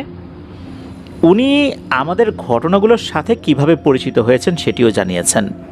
উনি কিন্তু এমন একটি ফোন ব্যবহার করেন, সেটি স্মার্টফোন না হলেও মেমোরি কার্ড সেটাতে রয়েছে। ওনার হাজব্যান্ড, উনি আমাদের চ্যানেলের একজন রেগুলার লিসেনার।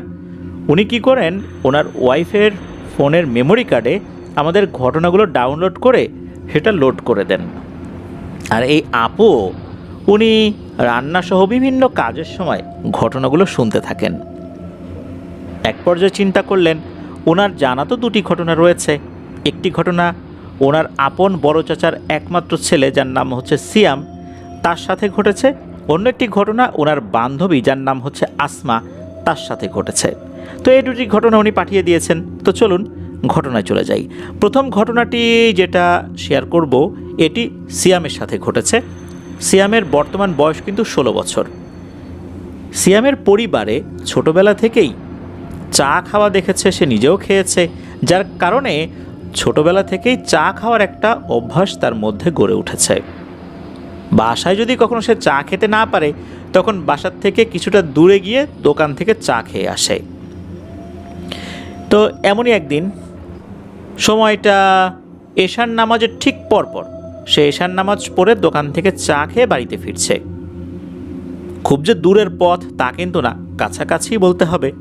সে যেই পথ দিয়ে ফিরছিল এটা মেঠো পথ। পথ দিয়ে আসছে চাঁদের আলো যে খুব বেশি ছিল তা না, মানে চলা যায় আর কি। আর এই ঘটনাটা যে খুব বেশি দিন আগে ঘটেছে সেটাও না। তো সে আসছে, হঠাৎ করেই রাস্তার পাশে থাকা বেশ কয়েকটি কলা গাছের মধ্যে একটি কলা গাছ অস্বাভাবিকভাবে দুলছে। একবার ডানে কাত হয়ে পড়ে, একবার বাঁয়ে কাত হয়ে পড়ে, একবার সামনের দিকে ঝুঁকে পড়ে, আর একবার পেছনের দিকে হেলে পড়ে। চিন্তা করলো কি ব্যাপার, আশেপাশে তো কোথাও বাতাস নেই, হঠাৎ করে এভাবে কলা গাছ দুলছে কেন? আশেপাশে তো আরও কলা গাছ রয়েছে, আরও গাছ রয়েছে, কই সেগুলো তো নড়াচড়া করছে না, সেগুলোর পাতাও নড়ছে না, এই কলা গাছটা এইভাবে কেন দুলছে? সে ওখানে দাঁড়িয়ে আছে, বোঝার চেষ্টা করছে ঘটনাটা কি। হঠাৎ করে সে দেখতে পেল কলা গাছের এক পাশ থেকে বেশ লম্বা একটি কালো ছায়া বেরিয়ে তার দিকে আসছে। চিন্তা করলো কোনো লম্বা মানুষ নাকি। এই চিন্তা করতে করতেই হঠাৎ করে চোখের পলকে এই কালো ছায়া অবয়বটি তার সামনে চলে এসেছে। তখন সে তো মারাত্মক ভয় পেয়ে গেছে। এরই মধ্যে হয়েছে কি, এই কালো ছায়া অবয়বটি তার গলা চেপে ধরেছে। গলা চেপে ধরে ওখানে যে রেখে দিয়েছে তা না, এই মেঠো পথের পাশেই ছিল একটা পুকুর। এই পুকুরের একটা সাইডে কাদা ছিল, ওই দিকে নিয়ে যাচ্ছে। সিয়ামের কাছে মনে হলো এটাই তার জীবনের শেষ দিন, আর বাঁচার কোনো আশা নেই। আশেপাশে তো কোনো লোকও দেখা যাচ্ছে না। এদিকে তাকে টানতে টানতে পুকুরের ওই কাদার দিকে নিয়ে যাচ্ছে গলা চেপে ধরে। আল্লাহর কি ইচ্ছা, শরীরের সমস্ত শক্তি সঞ্চয় করে এক হ্যাচকা টানে ওই হাতটি সে ছুটিয়ে ফেলতে সক্ষম হয়। এরপর সে কোনো মতে রাস্তার উপর উঠে বাড়ির দিকে দৌড়াতে থাকে, বাড়িতে চলে আসে। সিয়াম কিন্তু ছোটবেলা থেকেই খুবই মৃদুভাষী, অল্প কথা বলে। বাড়িতে এসে এই বিষয়টা ওই সময় কাউকে বলেনি। এখন হয় কি যে এই যে ঘটনাটা ঘটলো তার ভেতরে তো একটা ভয়ের ছাপ স্পষ্ট দেখা যাচ্ছিল। জিজ্ঞেস করেছে কি হয়েছে কি হয়েছে। এর পরে গিয়ে সে এই বিষয়টা নিয়ে কথা বলে। যেহেতু এরকম একটা ঘটনা ঘটে গেছে তাই তাকে ঝাড়ফুঁকের ব্যবস্থা করানো হয়। এটা নিয়ে যে আরও বেশি সমস্যা হয়েছিল তা না, তবে যার কাছে ঝাড়ফুঁক করানোর জন্য নিয়ে যাওয়া হয়েছিল উনি যদিও বা ওই জিনটাকে হাজির করেননি, উনি অনুমান করে বলেছেন যে হয়তোবা ওই জিনটা ওই সময় রাস্তা পার হচ্ছিল। এমন সময় সিয়াম যেহেতু একা একা যাচ্ছিল, কোনো সারা শব্দ করার ছাড়াই হঠাৎ করেই তার রাস্তায় পড়ে যায়। এই জন্যই সে বিরক্ত হয়ে তাকে আক্রমণ করেছে। আশা করি আর কিছু হবে না, আসলে আর কোনো সমস্যা হয়নিও পরে। এরপরে আসি এই রুবিনা আপুর বান্ধবী আসমা আপুর সাথে কি ঘটনা ঘটেছে। ঘটনাটা সূত্রপাত হয় 2014 সালে। ওই সময়ে এই ডিশ লাইনে যে চ্যানেলগুলো আসে, ইন্ডিয়ান চ্যানেল, এর মধ্যে একটি চ্যানেলে কিরণমালা হতো। ওই কিরণমালা দেখার জন্য অনেক মেয়েরা বা অনেক মহিলা যারা আছেন যাদের বয়স একটু বেশি, এমনকি অল্প বয়স্ক মেয়েরাও কিন্তু ওই কিরণমালা দেখার জন্য খুব মুখিয়ে থাকতো আর কি। সেখানে থাকা বিভিন্ন ড্রেসগুলোও কিন্তু অনেকে পড়তো, বাজারে কিরণমালা ড্রেসও বিক্রি হতো। তো ওই কিরণমালা সিরিয়ালটা যখন চলে আর কি, তো ওই সময় এই রুবিনা আপুর ওনার আরেকজন বোন, তার নাম হচ্ছে মারিয়া, চাচাতো বোন আর কি। তো মারিয়া এসে বলে যে এই জানিস আসমান নাকি জিনে ধরেছে। উনি তো চমকে উঠছে, আরে বলিস কি, আসমান জিনে ধরেছে মানে? বলে হ্যাঁ, চল তো তাড়াতাড়ি। আসমা আপুদের যে বাড়িটা, এই বাড়িটা কিন্তু এই রুবিনা আপুদের বাসা থেকে কাছাকাছি, মাঝখানে কয়েকটা পুকুর রয়েছে। আর আসমা আপুদের বাড়ি যেটা, ওই বাড়ির পাশে একটা গাব গাছ রয়েছে, এর পাশে একটা পুকুর রয়েছে, মানে ওখানে বেশ কয়েকটা বাড়ি আর কয়েকটা পুকুর, একটা পুকুর না। তো উনি যখন রাতের বেলায় ওখানে গিয়েছেন, যাওয়ার পর দেখলেন যে এই আসমা আপুকে দুজন শক্ত সমর্থ পুরুষ মানুষ দু হাত দুপাশে টেনে ধরে রেখেছেন, আর উনি ছুটে সামনের দিকে চলে যাওয়ার চেষ্টা করছে, ওই পুকুরের দিকে যাওয়ার চেষ্টা করছে। এর ভিতরে হয় কি, স্থানীয় একজন হুজুর আসে, স্থানীয়ভাবে উনি লালটু হুজুর নামে পরিচিত। তো লালটু হুজুর আসেন, ওনার বয়স কিন্তু বেশ বেশি বলতে হবে, অনেকে তাকে লালটু দাদা বলে ডাকেন আর কি, তবে উনি লালটু হুজুর নামে বেশি পরিচিত। তো লালটু হুজুর আসেন, হুজুর আসার পর উনি ওনার মতো করে রুকিয়া করা শুরু করেছেন। প্রথম দিকে রুকিয়া করলেও কোনো কাজ হচ্ছিল না। এই আসমা আপুর শরীরের ভেতরে থাকা জিনগুলো কথাই বলছিল না। একটা পর্যায়ে উনি কিছু রুকিয়া করা তেল ওনার দুই হাতের দুই তর্জনী আঙ্গুলিতে মেখে এই আসমা আপুর দুই কানের মধ্যে ঢুকিয়ে দিয়েছেন। যেই না ঢুকিয়ে দিয়েছেন, সাথে সাথে বলতেছে, এই হুজুর থাম থাম থাম, কি জিজ্ঞেস করবি বল। তখন ওই লালটু হুজুর বলছেন যে আচ্ছা, এই মেয়েটাকে তোরা কেন বিরক্ত করছিস বলতো, নাম কি তোদের? তখন বলে যে আমরা দুই ভাই, একজনের নাম কালীকৃষ্ণ আর একজনের নাম শ্রীকৃষ্ণ, আমরা ওই গাব গাছে থাকি।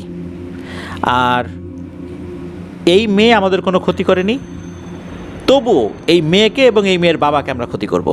আমাদেরকে কেউ চালানো করেনি, আমরা এমনি আসছি। তাহলে কোনো ক্ষতি করেনি, কেন আসছিস, কেন বিরক্ত করছিস? এই কথার কোনো উত্তর নাই, কোনোভাবে উত্তর দেবে না। এরা বলছে আমাদেরকে ছেড়ে দে, আমরা চলে যাচ্ছি, আমরা আসবো না, কিন্তু কোনো উত্তর দেব না। কি একটা জ্বালা! এরা কেন এসেছে তা বলবে না, কিন্তু ছেড়ে চলে যেতে রাজি। কি আর করা, অবশেষে হুজুর আর কথা না বাড়িয়ে এদেরকে যেতে দিলেন। এরপর তো এই আসমা আপু অজ্ঞান হয়ে পড়ে যান। তার যখন সেন্স ফেরত আসে, উনি বলতেই পারেন না কি হয়েছে। এই যে দীর্ঘ সময় উনি পজেসড অবস্থায় ছিলেন, উনি বলতে পারেন না। এরপরে অনেক ঝাড়ফুঁক করা হয়েছে, তাবিজ কবজও দেওয়া হয়েছে। এই ঘটনার পর দেখা যাচ্ছে যে এই আসমা আপুর বিয়ের প্রস্তাব আসলেও আর বিয়ে হয় না। এটা নিয়ে অনেক তদবির করানো হয়েছে, অনেক হুজুর দেখানো হয়েছে, ওনারা এই বিষয়ে তেমন কিছু বলতেও পারেন না। ওনার উপর যে কালো জাদু করা হয়েছে তাও না, আবার জিনের সরাসরি প্রভাব আছে এটাও না। অনেক চেষ্টার পর একজন হুজুর বলেছিলেন যে এই আসমা আপুর নাকি বিয়ে বন্ধ করা আছে, তবে কে করেছে, কিভাবে করেছে, এই বিষয়েও কোনো আসলে কোনো সিদ্ধান্ত বা এই মানে আসে না আর কি, কেউ বলতে পারে না, এই সিদ্ধান্ত আসে না তাদের কাছে যে এটা আসলে কে করেছে, মানুষ করেছে, কোনো আত্মীয় করেছে, ঠিক কালো জাদুও না, বা এটা আসলে কি এটা বলতে পারে না। শুধু এতটুকুই তথ্য পাওয়া যায়, তার বিয়ে বন্ধ করা। যাক, আল্লাহর রহমতে অবশেষে অনেক চেষ্টা তদবিরের পর 2022 সালে আসমা আপুর বিয়ে হয়। আর আসমা আপুর শ্বশুরবাড়ি কিন্তু একদম বাড়ির কাছাকাছি আর কি। চলছিল মোটামুটি ভালোই। বিয়ের কিছুদিন পর হঠাৎ করে এই যে রুবিনা আপু, ওনার কাছে একটা ফোন আসে। ওনারই পরিচিত একজন ফোন করে বলে, এই শুনছিস নাকি আসমাকে তো আবারও জিনে ধরেছে। তখন সময়টা রাত হওয়ার কারণে রুবিনা আপু কিন্তু আর আসমা আপুর বাসায় যেতে পারেনি, মানে ওনার শ্বশুরবাড়ি আর কি, কাছাকাছি তো সব কিছু। সকালে উনি গিয়েছেন, যাওয়ার পর এই আসমা আপুর শাশুড়ির সাথে কথা বলছেন। আসমা আপুর শাশুড়ি তো ভয়ঙ্কর একটা তথ্য শোনায়, তা হচ্ছে রাতের বেলা এই আসমা আপু নাকি ওনার হাজব্যান্ডকে মেরে ফেলতে চেয়েছিল। প্রথমে হাজব্যান্ডের গলা মনে করে পায়ের একটা অংশ চেপে ধরেছে, পরে বোঝা গেল যে এটা আসলে পা, গলা না। ওনার হাজব্যান্ড তো টের পেয়ে গেছে, উনি লাফ দিয়ে উঠেছে, এই কী করো। তখন উনি বুঝতে পেরেছেন যে এটা আসলে পা। এরপর নাকি রান্নাঘর থেকে ধারালো এক বটি নিয়ে আসছে, তার হাজব্যান্ডকে কুপিয়ে মেরে ফেলবে এবং বলছে তোকে মেরেই ফেলবো আমি, এই বলে তার হাজব্যান্ডকে করেছে ধাওয়া। এরকম একটা সিচুয়েশন রাতের বেলা হয়েছে। তো এটা যখন জানাজানি হয়েছে তখনই একজন আর কি এই রুবিনা আপুকে ফোন করেছেন। রুবিনা আপু তো রাতের বেলা আসতে পারেনি, তো ওনার শাশুড়ি এই বিষয়টা বললেন। দেখা গেল যে ওই সময়ে ওই আসমা আপুর শ্বশুর উনি একজন কবিরাজ ডেকে নিয়ে আসছেন। তখন কিন্তু এই যে রুবিনা আপু ওখানে ছিলেন। কবিরাজ আসার পর উনি জিন হাজির করেছেন। জিন হাজির করার পর ওই জিন বলছে আমার নাম মোহন কাউরা,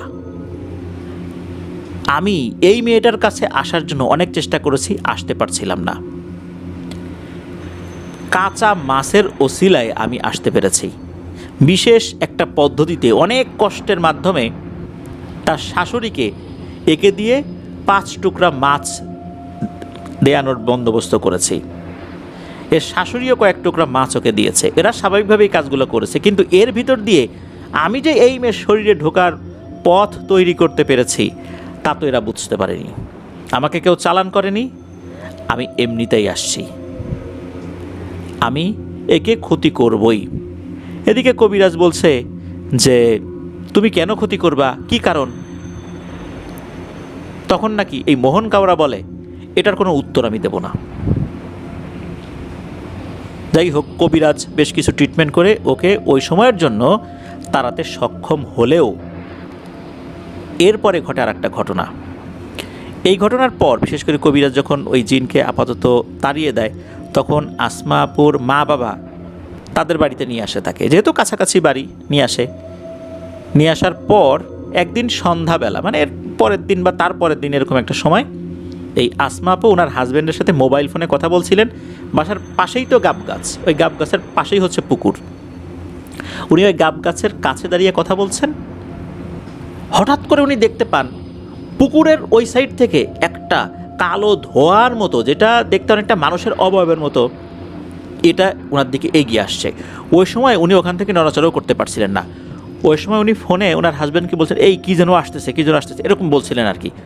হঠাৎ করে ওই জিনিসটা দ্রুত তার কাছে এসে গলা চেপে ধরে। ওই সময় ফোনের ওপাশে কিন্তু ওনার হাজব্যান্ড রয়েছেন, আর উনি ওই গলায় চাপ লাগার কারণে কথা বলতে পারছে না, গড় গড় গড় গড় শব্দ করছে, অন্য রকমের শব্দ করছে। ওনার হাজব্যান্ড বলছে এই তোমার কী হয়েছে, কী হয়েছে? এদিকে উনি তো কথা বলতে পারতেছেন না। তো এর মধ্যে কি হয় যে উনি চিন্তা করছেন যে আর হয়তো বা উনি আর বাঁচবেন না, এরকম চিন্তা করছেন, কারণ ওখান থেকে উনি সরেও আসতে পারছেন না। এমত অবস্থায় ওনার মা এটা দেখে ফেলেছেন যে ওনার সাথে কিছু একটা হচ্ছে, আর ওখানে মনে হচ্ছে কালো ছায়ার মতো কিছু একটা আছে। উনি যখন এগিয়ে আসেন তখন ওই কালো ছায়াটা অদৃশ্য হয়ে যায়, ওখানে আসমা আপু সেন্সলেস হয়ে পড়ে যান। এরপর আবার রুবিনা আপু জানতে পারেন যে এরকম একটা ঘটনা ঘটেছে। রুবিনা আপু আসমা আপুর কাছে গিয়ে দেখেন তার গলায় একটা দাগ হয়েছে, একটা না মানে কয়েকটা নখের ছাপ পড়ে গেছে। এরপর উনি জিজ্ঞেস করলেন যে ঘটনাটা কি। এরপর এই আসমা আপু রুবিনা আপুর কাছে এই ঘটনাগুলো খুলে বলেন। এই ঘটনার সবচাইতে রহস্যজনক ব্যাপার হচ্ছে এই হিন্দু জিনগুলো আসমা আপুকে কেন আক্রমণ করছে, কি কারণ? কেউ চালান করেনি, উনি কোনো ক্ষতি করেনি, কেন তার কাছে বারবার এসে তার জীবনটাকে এরকম বিপর্যস্ত করে ফেলছে, এই বিষয়ে আজ পর্যন্ত কোনো তথ্য পাওয়া যায়নি। বেশ অদ্ভুত একটি ঘটনা। ধন্যবাদ জানাচ্ছি রুবিনা ইসলাম আপুকে আপনার পাঠানো ঘটনার জন্য। আশা করি আপনার কাছ থেকে আরও অনেক ঘটনা পাবো। বিশেষ করে এই আসমা আপুর সাথে এই ঘটনার মূল কারণটা কি, এটা যদি জানতে পারেন তাহলে আবার কোনো একটা ইমেইলে আমাদেরকে জানালে আমরাও এই ঘটনার পরবর্তী অংশ হিসাবে লিসেনারদেরকে জানাতে পারবো ইনশাল্লাহ। প্রিয় লিসেনার্স, চলুন চলে যাব আমাদের এবারের এই এপিসোডের শেষ কথায়। কেননা এপিসোড তো আমরা শেষ করে ফেলবো এখনই। তিনটি ঘটনা আমরা শেয়ার করে ফেলেছি আলহামদুলিল্লাহ। শেষ কথা হচ্ছে আপনাদের জানা বা আপনাদের সাথে ঘটে যাওয়া সত্য ভয়ের ঘটনাগুলো আমাদেরকে লিখে বা রেকর্ড করে afnanthehorworldbd@gmail.com এই ইমেল অ্যাড্রেসে ইমেল করে দিন। ইমেল অ্যাড্রেসে স্পেলিংটা বলে দিচ্ছি afnanthehorworldbd@gmail.com। প্রিয় লিসেনার্স, আজকের এপিসোডের ঘটনাগুলো কেমন লেগেছে তা জানিয়ে ভিডিওর কমেন্ট সেকশনে কমেন্ট করতে কিন্তু ভুলবেন না। এছাড়া আমাদের ফেসবুক পেজের গ্রুপ তো রয়েছেই, আফনান দ্য হরর ওয়ার্ল্ড নামে, সেখানে গিয়েও আপনারা আপনাদের মতামত জানাতে পারেন। প্রিয় লিসেনার্স, বিদায় নিচ্ছি। সবাই ভালো থাকবেন, সুস্থ থাকবেন, আমার জন্য দোয়া করবেন, আমার পরিবারের জন্য দোয়া করবেন। যারা আমাদেরকে ঘটনা পাঠিয়েছেন, যারা আমাদের আজকের এপিসোড শুনলেন, আর আমাদের সকল লিসেনারের জন্যও কিন্তু দোয়া করছি, দোয়া রইল। আল্লাহ আমাদেরকে ভালো রাখুন, সুস্থ রাখুন, নিরাপদে রাখুন, আফনান দ্য হরর ওয়ার্ল্ডের সাথে রাখুন। আসসালামু আলাইকুম।